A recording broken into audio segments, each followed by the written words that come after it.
Hello, aujourd'hui on se retrouve pour une nouvelle vidéo sur le sujet de la douance, un sujet qui me passionne étant moi-même haut potentiel.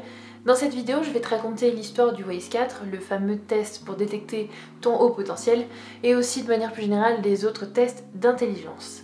Et avant de parler du WAIS-4, voici une petite leçon d'histoire.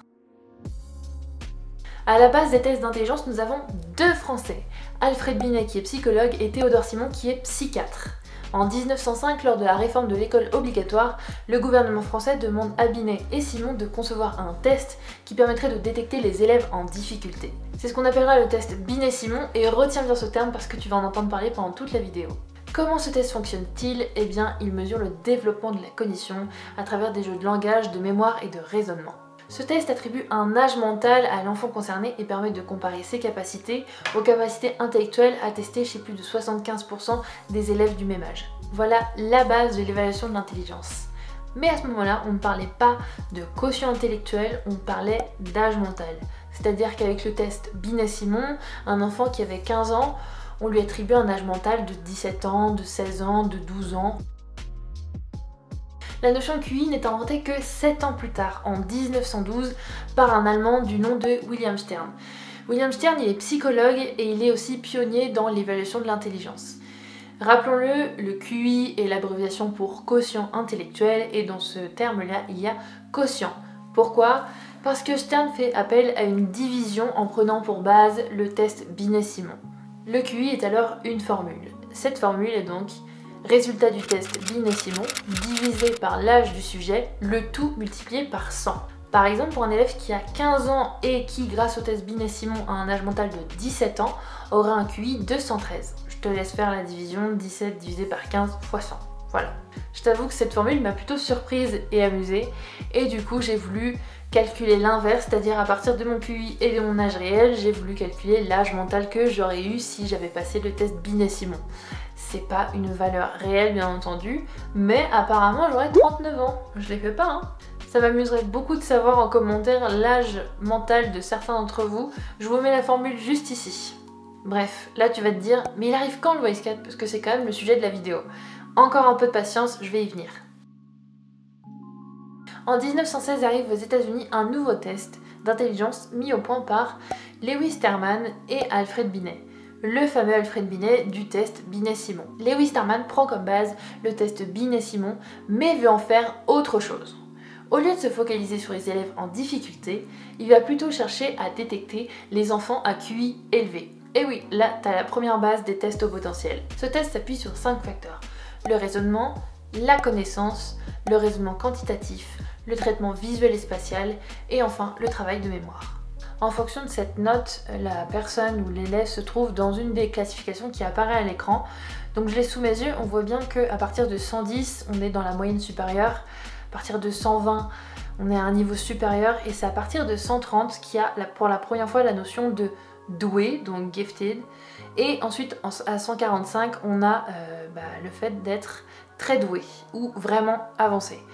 Donc voilà, ça c'est les bases du test de mesure de l'intelligence de haut potentiel tel qu'on le connaît aujourd'hui. Le plus de ce test, qui est destiné déjà à un public qui possède un QI supérieur à la moyenne, réside dans le fait qu'il mesure différentes facettes de l'intelligence.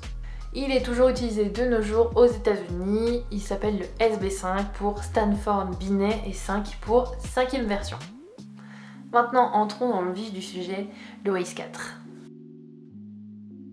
David Wexler naît le 12 janvier 1896 en Roumanie.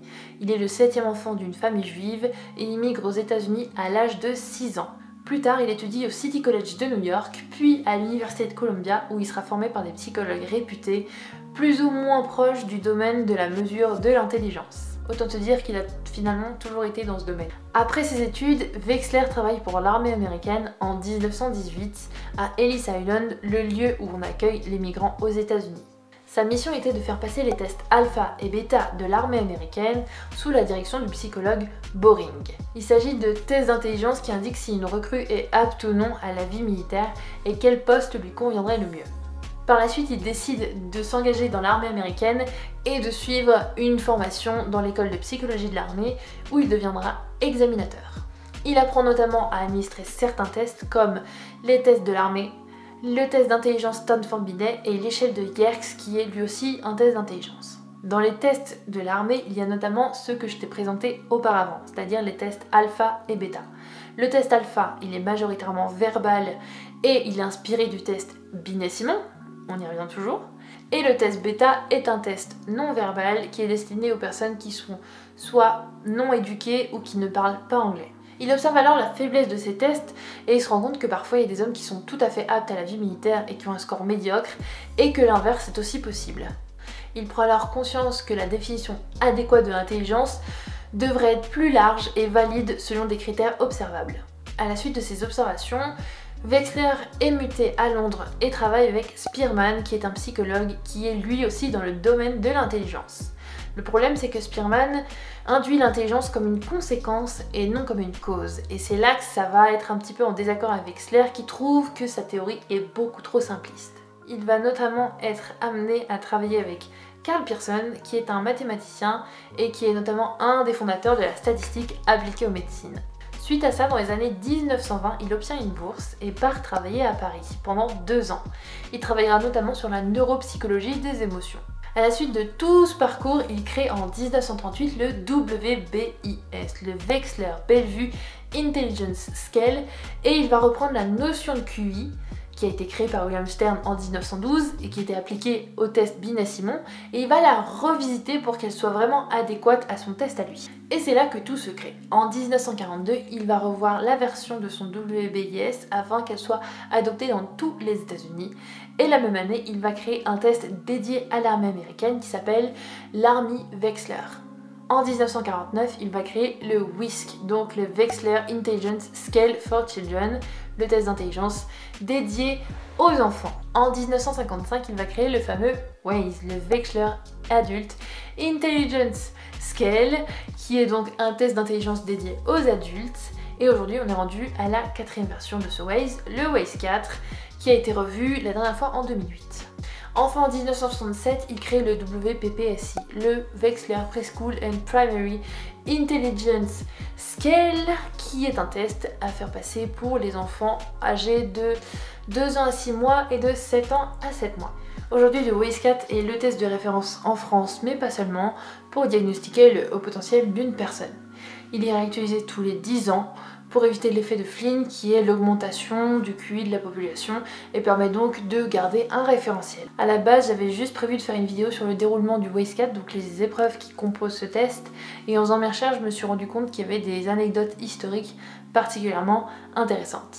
Dire que le test de référence aujourd'hui, qui est le WAIS 4, est en fait un agrégat de précédents tests remis au goût du jour, puis réactualisés pour faire ce qu'on connaît aujourd'hui, je trouve ça incroyable. Et ce qui est génial en plus, c'est que la base de tous ces tests-là est un test qui servait à détecter les élèves qui étaient en difficulté. Et à partir de ça, on a réussi à faire l'inverse. Et maintenant, on connaît le WAIS 4 tel qu'il est, quoi. Finalement, la leçon que j'en tire de tout ça, parce que oui, j'en tire une leçon quand même, c'est que chaque grande invention est issue d'autres inventions déjà faites et réactualisées et jusqu'à créer le mélange parfait, quoi.